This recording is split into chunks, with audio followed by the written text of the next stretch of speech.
आज बायोलॉजी का हम पहला चैप्टर स्टार्ट करने वाले हैं, सेल। ये 9th सिलेबस में भी, 9th के भी और 11th के भी सिलेबस में, बहुत सारे कम्पिटिटिव एग्जाम में भी ये पूछे जाते हैं। तो सेल क्या होता है? Cell is the structural and functional unit of organism. Cell जो होता है हमारे बॉडी में छोटी छोटी इकाइयों से बना, मतलब छोटी छोटी इकाई होती है। सेल क्या होता है? जैसे कोई घर है, उसमें उसका यूनिट क्या होता है? ईट होता है। वैसे हमारे बॉडी का यूनिट क्या होता है? सेल होता है। सेल क्या होता है? सेल मतलब हिंदी में कोशिका। सेल की हिंदी क्या होती है? कोशिका। लेकिन सेल को बायोलॉजिकल लैंग्वेज में हम बोलते हैं साइटो बोलते हैं। क्या बोलते हैं? साइटो बोलते हैं। सेल का अध्ययन जो होता है, study of cell is called cytology. Cyto मतलब होता है सेल और लॉगस मतलब होता है स्टडी। तो सेल का स्टडी हम किस में करते हैं? साइटोलॉजी में। सेल की खोज सबसे पहले रॉबर्ट हुक ने किया था, लेकिन इन्होंने नॉन लिविंग सेल में किया था। ये सबसे पहले कॉर्क में देखे थे, जो नॉन लिविंग था। उसमें बहुत सारे हॉलो लाइक स्ट्रक्चर थे, जैसे मधुमक्खी के छत्ते में होते हैं, ऐसे हॉलो लाइक स्ट्रक्चर थे। लेकिन इन्होंने सबसे पहले देखा था नॉन लिविंग में, ऐसे हॉलो लाइक स्ट्रक्चर था नॉन लिविंग में, इन्होंने माइक्रोस्कोपिक से देखा था। लेकिन सबसे पहले लिविंग जो होता है ये नॉन लिविंग में देखे थे। लेकिन लिविंग में सबसे पहले कौन देखा था सेल को? लिविंग में एंटोनी वॉन लीeuwenhoek ने देखा था। एंटोनी वॉन लीeuwenhoek ने सबसे पहले लिविंग सेल में देखा था और नॉन लिविंग सेल में रॉबर्ट हुक ने देखा था। सबसे पहले सेल तो रॉबर्ट हुक ने देखा था, इसी वजह से इन्हें हम क्या बोलते हैं? Father of cytology. इन्हें क्या हम बोलते हैं? Father of cytology. Father of cytology Robert Hooke को इसलिए हम बोलते हैं क्योंकि सबसे पहली खोज सेल की कौन किया था? रॉबर्ट हुक ने किया था। अब सेल क्या होते हैं? हमारे बॉडी ऑर्गेनाइजेशन के हिसाब से सेल दो प्रकार के होते हैं। पहला क्या होता है? यूनिसेलुलर, और दूसरा होता है मल्टीसेलुलर। ये बॉडी ऑर्गेनाइजेशन के हिसाब से होता है। इसमें क्या होता है? यूनिसेलुलर मतलब, यूनि मतलब जानते ही हो कि एक होता है, सेलुलर मतलब सेल। यूनि मतलब एक होता है और सेलुलर मतलब क्या होता है? सेल। और यूनिश मतलब कोई भी सेल जो होता है, कोई भी ऑर्गेनिज्म जो है, सिर्फ only one of the cell, one cell से बना होता है, वो क्या होता है? यूनिसेलुलर। जैसे एग्जांपल में हम प्रोटोजोआ के सारे ऑर्गेनिज्म को रख सकते हैं। प्रोटोजोआ के सारे ऑर्गेनिज्म, जैसे एग्जांपल में जानते ही हैं हम, अमीबा, अमीबा, ये सब क्या है? एग्जाम्पल में प्रोटोजोआ के अमीबा, ये सब यूनिसेलुलर के एग्जाम्पल है। दूसरा क्या है? मल्टीसेलुलर। मल्टीसेलुलर मतलब मोर देन वन सेल। किसी भी body organization more than one cell से बना है तो वो किस में आएगा? मल्टीसेलुलर में।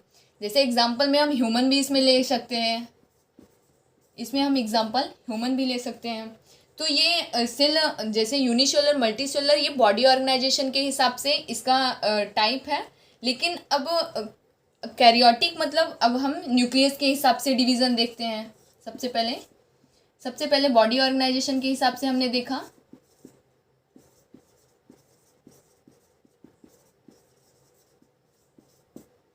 बॉडी ऑर्गेनाइजेशन के हिसाब से हमने सबसे पहले क्या देखा? बॉडी ऑर्गेनाइजेशन के हिसाब से हमने देखा कि सेल क्या होते हैं? दो प्रकार के होते हैं। पहला क्या होता है? यूनिसेलुलर, और दूसरा होता है मल्टीसेलुलर। अब टाइप ऑफ सेल किसके हिसाब से? न्यूक्लियस के हिसाब से। न्यूक्लियस के हिसाब से इसमें क्या होता है? एक प्रोकैरियोट होते हैं और एक यूकैरियोट होते हैं।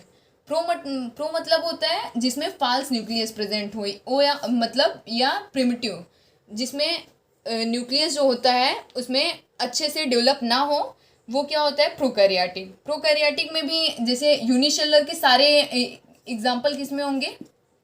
यूनिसेलुलर के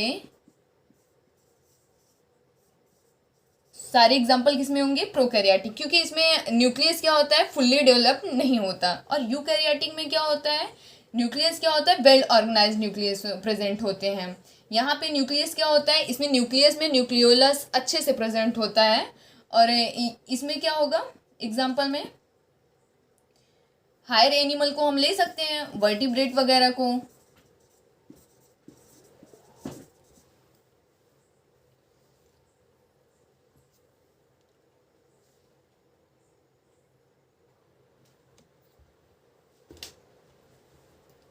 आगे हम पढ़ते हैं।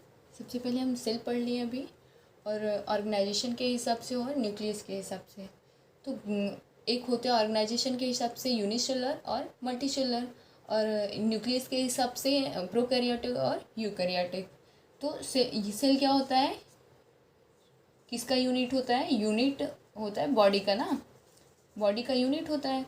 तो बहुत सारे सेल के ग्रुप ऑफ सेल क्या कहलाएंगे, group of cell.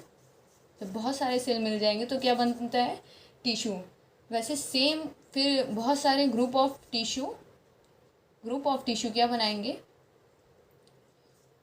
Group of tissue क्या बनाएंगे, ऑर्गन। बहुत सारे टिश्यू मिलके क्या बनाएंगे, ऑर्गन। फिर सेम कंडीशन, जब ऑर्गन बहुत सारे मिलेंगे तो क्या बनाएंगे, ऑर्गन सिस्टम। और बहुत सारे ऑर्गन सिस्टम मिलके क्या बनाते हैं, ऑर्गेनाइजेशन। मतलब group of cell is called cell, फिर ग्रुप ऑफ टिश्यू ऑर्गन कहलाता है, और ग्रुप ऑफ ऑर्गन सिस्टम, और group of organ system is called organization. Body का, फिर बॉडी का क्या होता है, फॉर्मेशन हो जाता है। तो आगे सबसे पहले हम पढ़ते हैं प्रोकैरियोट सेल। प्रोकैरियोट सेल में हम पढ़ेंगे, इसमें सबसे पहले बैक्टीरिया सेल। बैक्टीरिया तो प्रोकैरियोट होता है, उसे हम यूनिसेलुलर में रखते हैं ना, तो प्रोकैरियोट और यूनिसेलुलर दोनों का हम स्टडी कर सकते हैं इसमें। तो ये है बैक्टीरिया सेल का स्ट्रक्चर। इसमें सबसे पहले हम देखते हैं सबसे आउटर मोस्ट लेयर क्या है, ये जो पॉइंट करके है ये होता है स्लाइम लेयर। स्लाइम लेयर क्या होता है, हम पढ़ते हैं स्लाइम लेयर को। स्लाइम लेयर क्या होता है, ये जिलेटिनस का बना होता है, ये जिलेटिनस का बना होता है, मेड अप ऑफ जिलेटिनस। और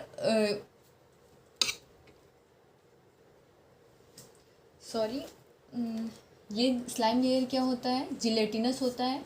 ये बना किससे होता है, polysaccharide, made up of polysaccharide. Polysaccharide तो पता होगा, पॉलीसेक्राइड क्या होता है, कार्बोहाइड्रेट का कॉम्प्लेक्स होता है। तो स्लाइम लेयर क्या होता है, सबसे आउटर मोस्ट सेल, ये क्या होता है, जिलेटिनस का बना होता है। और ये जिलेटिनस किससे बना होता है, पॉलीसेक्राइड। पॉलीसेक्राइड क्या होता है, कार्बोहाइड्रेट। और उसके बाद स्लाइम लेयर के बाद से कौन सा है, स्लाइम लेयर के बाद है सेल वॉल। कहाँ पे है सेल वॉल, सेल वॉल का फंक्शन क्या होता है, सबसे बाहर वाला लेयर क्या होता है, कार्बोहाइड्रेट। मतलब स्लाइम लेयर क्या होता है, जिलेटिनस, वो कार्बोहाइड्रेट से बना होता है। उसके बाद क्या होता है, सेल वॉल क्या फंक्शन करता है, ये स्लाइम लेयर के जस्ट बिलो प्रेजेंट होता है। जस्ट नीचे देखो, स्लाइम लेयर के जस्ट नीचे क्या है, सेल वॉल है। सेल वॉल का फंक्शन होता है प्रोटेक्शन का। जैसे हमारी बॉडी में प्रोटेक्शन का फंक्शन कौन करता है, सबसे आउटर मोस्ट बॉडी में क्या है, स्किन है। स्किन क्या करता है, हमें प्रोटेक्शन देता है ना। और क्या देता है, रिगिडिटी और शेप देता है। मतलब एक रिगिडिटी देता है और शेप देता है ना। अगर स्किन ना हो तो क्या होगा, हमारे ब्लड वगैरह बाहर निकल सकते हैं। तो ये क्या, सेल वॉल क्या करता है, प्रोटेक्शन का फंक्शन होता है। ये जस्ट बिलो किसके प्रेजेंट होता है, just below the slime layer ना, स्लाइम लेयर के नीचे प्रेजेंट होता है। और क्या फंक्शन करता है, प्रोटेक्शन का फंक्शन करता है, और ये शेप देता है बॉडी को। ये बैक्टीरिया के सेल को वो क्या करता है, शेप देता है। और तीसरा पॉइंट क्या है, इसके नीचे क्या प्रेजेंट है, इसके बाहर में जैसे सेल वॉल के ऊपर क्या बहुत सारे क्या दिख रहे हैं, पिलाई है ना, पिलाई। ये क्या होता है, बहुत सारे पिलाई प्रेजेंट होते हैं, मेनी पिलाई आर प्रेजेंट, मेनी पिलाई present on the surface of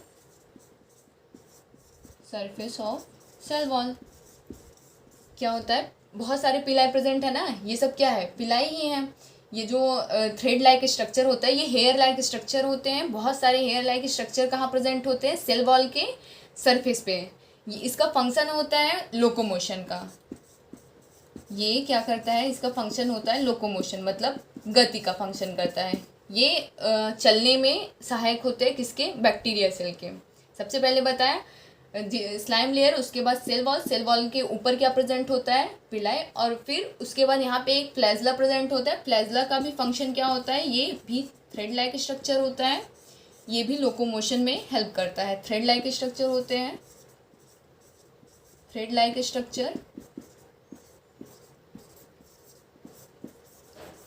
thread like structure होते हैं। और इसका फंक्शन क्या होता है, लोकोमोशन।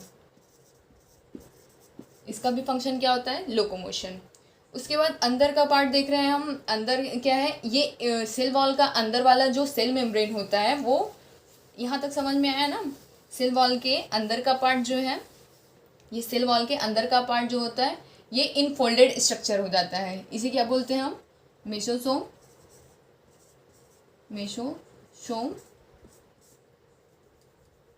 ये क्या होता है, इनफोल्डेड स्ट्रक्चर होता है।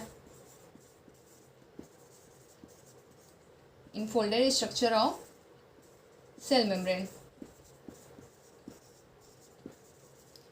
मतलब ये सेल मेम्ब्रेन का जो होता है पार्ट वो मुड़ जाता है, उसी को हम क्या बोलते हैं, मेसोसोम बोलते हैं। ये लगभग 2 से 4 प्रेजेंट होते हैं। जो बैक्टीरिया सेल में होते हैं 2 से 4 प्रेजेंट होते हैं, बहुत ज़्यादा नहीं प्रेजेंट होते हैं। इनफोल्डेड स्ट्रक्चर होते हैं और 2 से 4 प्रेजेंट होते हैं। इनका फंक्शन होता है, अब इनका फंक्शन देख लेते हैं। इनका फंक्शन होता है एटीपी का फॉर्मेशन। एटीपी क्या है, एडेनोसिन ट्राइफॉस्फेट। ये क्या होता है, एनर्जी। आगे हम पढ़ेंगे एनर्जी। जैसे यूकैरियोटिक में इसका फॉर्मेशन कहाँ होता है, माइटोकॉन्ड्रिया में। लेकिन यहाँ पे तो सारे सेल ऑर्गेनल्स एब्सेंट होते हैं। ये यहाँ प्रोकैरियोट में क्या होता है, सेल ऑर्गेनल्स एब्सेंट होते हैं। सेल ऑर्गेनल्स एब्सेंट होते हैं। और क्या एब्सेंट होता है यहाँ पे, फाल्स न्यूक्लियस, है ना। फाल्स न्यूक्लियस होते हैं। और क्या, सेल ऑर्गेनल्स एब्सेंट होते हैं। सेल ऑर्गेनल्स मतलब माइटोकॉन्ड्रिया, राइबोसोम, ये प्लाज्मिड वगैरह, राइबोसोम जैसे क्लोरोप्लास्ट, ये सब क्या होता है, एब्सेंट होता है। लेकिन कुछ में क्या होता है, जैसे राइबोसोम पाया गया, राइबोसोम प्रेजेंट है। प्लाज्मिड, कुछ में क्या होता है, प्लाज्मिड भी पाया जाता है, लेकिन क्लोरोप्लास्ट हुआ और माइटोकॉन्ड्रिया हुआ और इंडोप्लाज्मिक हुआ, ये सब क्या होता है, सेल ऑर्गेनल्स होते हैं। ये क्या होते हैं, यूकैरियोट, प्रोकैरियोट में एब्सेंट होते हैं और यूकैरियोट में प्रेजेंट होते हैं। तो यहाँ पे एटीपी का, यहाँ पे माइटोकॉन्ड्रिया तो है नहीं, तो एटीपी का एनर्जी की ज़रूरत तो पड़ेगी ही। तो एटीपी का फॉर्मेशन कहाँ पे होता है, मेसोसोम। मेसोसोम क्या होता है, सेल मेम्ब्रेन का इनफोल्डेड स्ट्रक्चर होता है। 2 से 3 प्रेजेंट होते हैं, ठीक, 2 से 3 प्रेजेंट होते हैं। उसके बाद कौन सा पार्ट है, उसके बाद हम देखते हैं ये मेसोसोम कंप्लीट हो गए, सेल वॉल कंप्लीट हो गया, और फ्लैजला, पिलाई कंप्लीट हो गया, और स्लाइम लेयर। अब बचा है राइबोसोम। राइबोसोम क्या होता है, राइबोसोम क्या होता है, यहाँ पे क्या होता है, राइबोसोम 2 टाइप के होते हैं। वो आगे हम यूकैरियोट में पढ़ेंगे। 2 टाइप के होते हैं, एक 70S और एक 80S। लेकिन यूकैरियोट में क्या होता है, 80S और 70S बोथ प्रेजेंट होते हैं। लेकिन यहाँ पे हम पढ़ रहे हैं प्रोकैरियोट। प्रोकैरियोट में क्या है, बैक्टीरिया सेल का, तो यहाँ पे सिर्फ क्या प्रेजेंट होता है, 70S, ठीक। 70S यहाँ पे प्रेजेंट होते हैं। ये क्या होते हैं, राउंड शेप में होते हैं। इनका फंक्शन होता है, ये बहुत सारे प्रेजेंट होते हैं, कुछ ग्रुप में होते हैं। तो ग्रुप में प्रेजेंट है तो वो क्या होता है, पॉली। पॉली मतलब होता है बहुत सारे। यहाँ पे इसका फंक्शन होता है, ये प्रोटीन फैक्ट्री कहा जाता है ना राइबोसोम, ये प्रोटीन का फॉर्मेशन करता है, साइट ऑफ प्रोटीन, ठीक। ये क्या करता है, प्रोटीन का फॉर्मेशन करता है। अब यहाँ पे आगे पढ़ते हैं हम, न्यूक्लियोइड। यहाँ पे क्या होता है, न्यूक्लियोइड प्रेजेंट होता है। लेकिन ये क्या होता है, यहाँ पे बताई थी न्यूक्लियस क्या होते हैं, वो फाल्स प्रेजेंट होते हैं। एक ट्रू न्यूक्लियस नहीं यहाँ पे प्रेजेंट होते हैं। और साइटोप्लाज्म क्या है, साइटोप्लाज्म आगे पढ़ते हैं। साइटोप्लाज्म क्या होता है, यहाँ पे साइटोप्लाज्म में ये पूरे बॉडी में इसके फैलो होते हैं। यहीं पे क्या होते हैं, जो भी ऑर्गन्स पाए गए हैं यहाँ पे, जैसे राइबोसोम हुआ और इनफोल्डेड स्ट्रक्चर मेसोसोम हुआ और पॉलीराइबोसोम हुआ, तो ये कहाँ प्रेजेंट है, न्यूक्लियोसाइड ये सब किस में प्रेजेंट है, ये साइटोप्लाज्म में प्रेजेंट है। साइटोप्लाज्म क्या होता है, यहाँ पे बहुत सारे प्रोटीन कार्बोहाइड्रेट,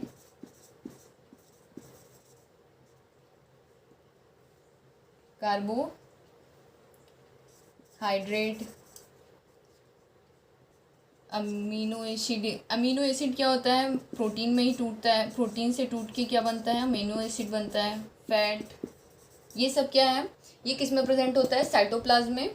इसका लगभग हम बैक्टीरियल सेल मतलब प्रोकैरियोट सेल हम कंप्लीट कर चुके हैं। आगे हम यूकैरियोट सेल नेक्स्ट वीडियो में पढ़ेंगे। और ज़्यादा से ज़्यादा आप लोग शेयर करिए।